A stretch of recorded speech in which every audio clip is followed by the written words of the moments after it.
transparent oxide. They call it Marciano. So then I started buying transparent oxide, and several people have it. But I use the gold or M-gram transparent oxide. You can mix tremendous color. I love that transparent red oxide color.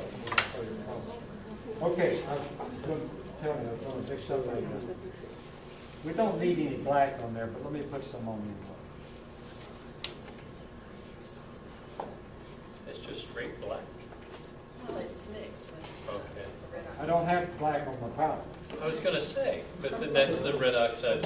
Yeah, now that has a slight green cast to it. You can do the same thing by mixing that with the Hooker's Green Deep or Hooker's Green Hue. Now, Liquitex has a thing they call Hooker's Green Deep Hue, which is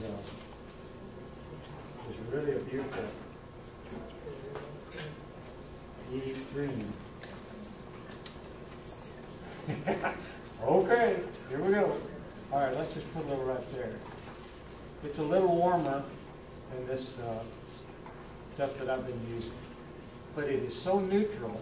I can throw a little bit of transparent red oxide in it. It's a whole different color. I can throw a little bit of blue in it, yellow, and so that's a real muted green. But the golden Hooker's Green Hue is almost as dark, and it's also a beautiful color.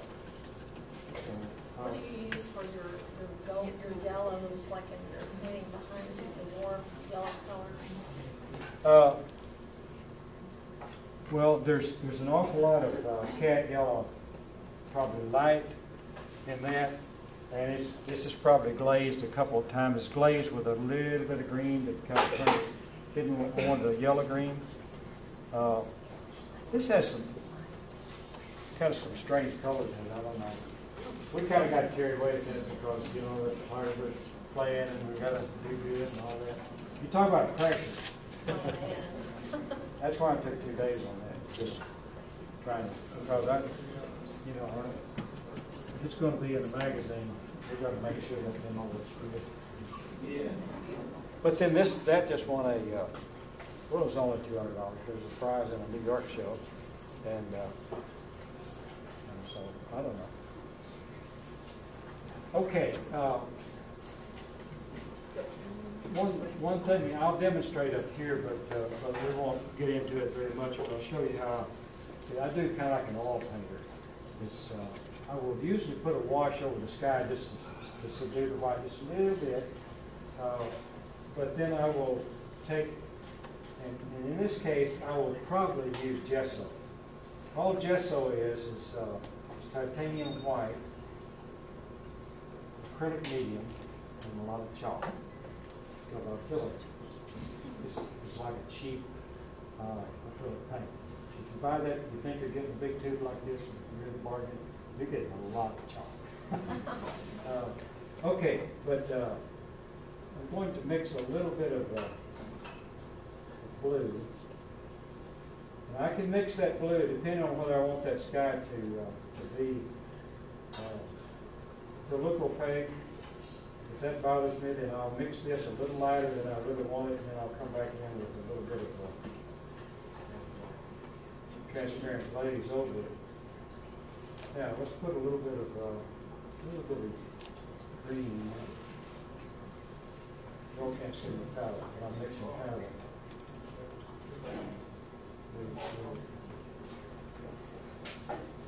This may be a little bit less. It'll demonstrate the technique.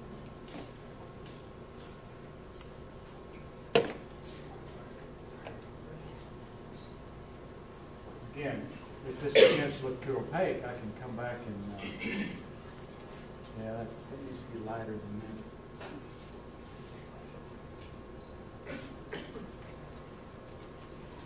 Gesso is cheaper than titanium white paint.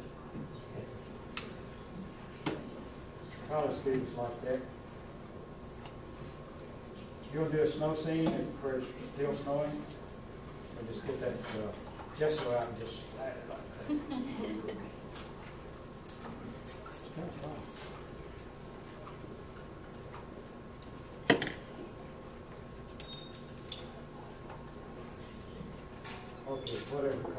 works here. I'm not going to keep on whatever color for the sky. I can come back and work in and paint little sky holes, whatever I want to do. That's still a little bit dark for this.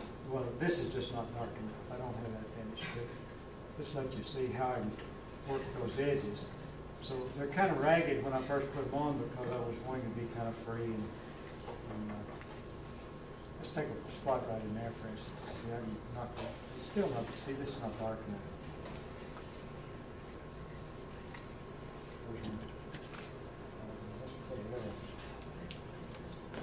Here's the beauty of this thing. So that's not quite dark enough. It's blazing a little bit. That's like a real transparent.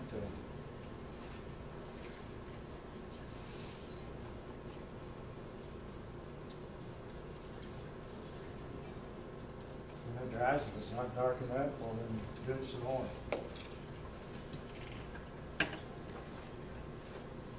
Then I'll usually come back and cut into that. Let's do it down here. This is dark enough we can see it.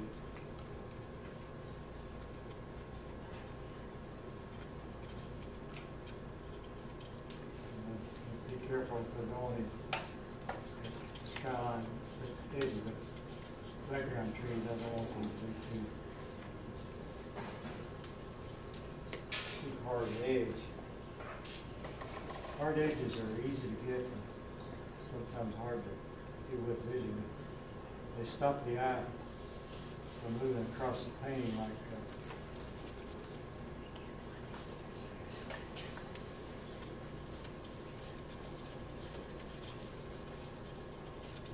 you know, this is gesso with a little bit of color in it. It's the same stuff I put on right there, except I put this little bit of blue green in it.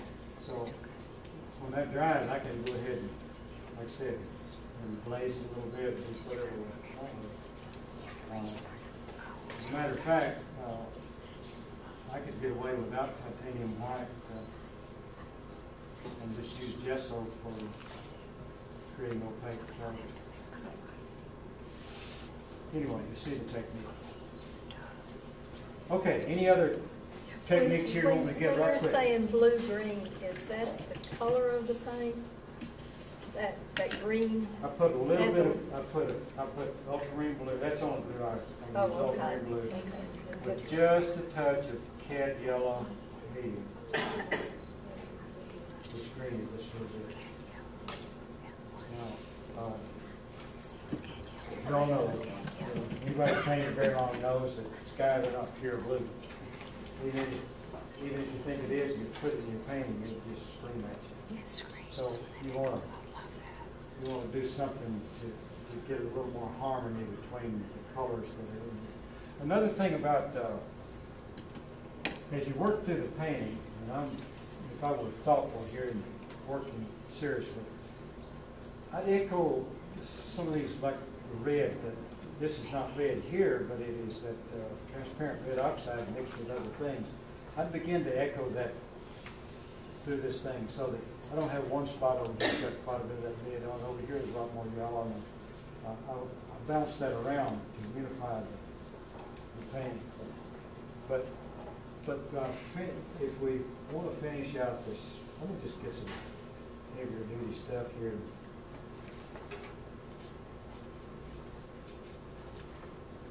We've got that tree coming way on down here.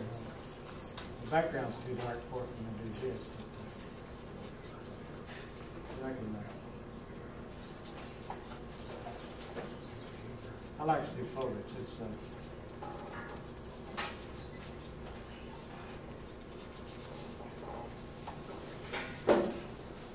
see, that's kind of a, now, if I had known I was going that dark there, I wouldn't have got some kind of difference here. I'd probably punch that quite a bit bluer, as a matter of fact. We'll just do that, see how that works.